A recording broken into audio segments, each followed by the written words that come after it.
Assalamualaikum warahmatullahi wabarakatuh. Selamat berjumpa kembali dengan Desah Dewa Berkisah. Semoga kalian banyak kuota, sehat selalu, banyak rezeki, dimanja oleh pasangan, dan barbar selalu.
Tes.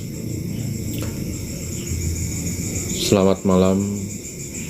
Berjumpa kembali dengan saya, Begawan dari Dewa Berkisah. Pengen sekali saya ingin menceritakan sebuah kisah pertama kalinya saya mendaki 30 tahun yang lalu. Namun kendala kesibukan dan sebagainya, mungkin karena bisa jadi cerita ini akan menjadi sebuah yang panjang gitu, lumayan panjang. Jadi okelah, saya pending dulu. Saya ingin berbagi kisah yang lain saja. Belum lama ini, sekitar 2 hari yang lalu, sekitar 2 hari yang lalu, saya ditelepon oleh seorang teman meminta bantuan karena tempat usahanya itu mengalami sesuatu kendala yang di luar nalar. Sebetulnya hal-hal seperti ini sering sekali terjadi di saya. Orang datang atau teman atau sahabat minta tolong. Sebetulnya saya nggak punya kemampuan apapun, semuanya adalah kehendak yang maha kuasa. Saya hanyalah lantaran saja. Tapi yang akan saya ceritakan, kisah ini era-era di mana waktu itu saya masih cupu, masih culun. Saya belum begitu memahami situasi dan kondisinya. Jadi begitu polosnya. Singkat cerita, di tahun sekitar mungkin 20 tahun yang lalu, saya jalan-jalan bersama teman-teman di Kaliurang itu.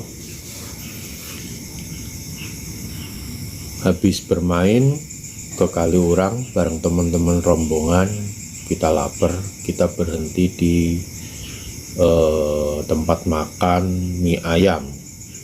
Saya ceritakan aja nggak apa-apa karena mungkin tempat usahanya sekarang sudah nggak ada. Mie ayam ini posisinya ada di daerah dekat Pasar Pakem, di Jalan Kaliurang sana, di atas ya. Singkat cerita, kita bareng temen-temen makan, pesen mie ayam, makan di tempat itu. Pada saat kita menunggu pesanan, itu tiba-tiba mata saya itu tertarik ke suatu tempat, dan tempat itu adalah dandang yang biasa untuk memasak kuah dari mie ayam itu. Apa yang membuat saya tertarik dalam gerakan yang begitu cepat? Saya melihat sekelebatan seorang anak kecil di dalam dandang. Secara logika kan dandang itu kan panas, memasak air kuah untuk mie ayam. Tapi saya nggak berpikir sampai sana. Yang saya ingin lakukan waktu itu hanya mendekati dandang, penasaran apakah benar ada anak kecil dan sedang nongkrong atau sedang mandi di situ. Saya lihat memang nggak ada. Saya penasaran, dan tanpa disadari oleh si penjual mie ayam itu saya ambil yang untuk ngambil air itu centong ya, ngambil centong, ngaduk kuahnya yang di dalam dandang. Waktu ada kayak nyangkut sesuatu yang berat, saya pikir tulang atau mungkin untuk membuat kaldu dan sebagainya, cuman itu ya saya pikir. Saya angkat, ternyata betul itu tulangnya, lebih tepatnya tulang tengkorak manusia, dimasak dalam kuah itu di dandang. Memang istilah orang maido ya, maido kalau mie ayam itu larisnya luar biasa. Saya pikir wah ini mesti mie ayam viral, mie ayam enak ya. Untungnya saya belum sempat makan itu. Jadi pada saat saya ambil tengkorak, dan teman-teman saya dan mungkin beberapa pengunjung yang ikutan lagi order di situ melihat yang terjadi, saya hampir dibunuh oleh penjual mie ayam itu, tapi dibelain sama teman-teman. Terjadilah cekcok, ributan yang luar biasa. Lebih tepatnya bukan keributan kecil, tawuran lebih tepatnya dengan penjual mie ayam. Dan setelah kasus itu penjual mie ayam sudah nggak ada lagi. Itulah salah satu kisah saya makan di tempat sebuah usaha yang menggunakan penglaris ya, penglaris, tumbal penglaris. Setelah kejadian itu pun saya banyak mengkaji, banyak mempelajari ilmu metafisika yang berlawanan, bertolak belakang, atau yang saling terkait pun, atau semuanya, dari yang sifatnya klinik, doa, sampai yang mungkin lebih sifatnya pernapasan dan kultivasi dan sebagainya. Banyak sih kejadian-kejadian, nanti suatu saat akan saya ceritakan.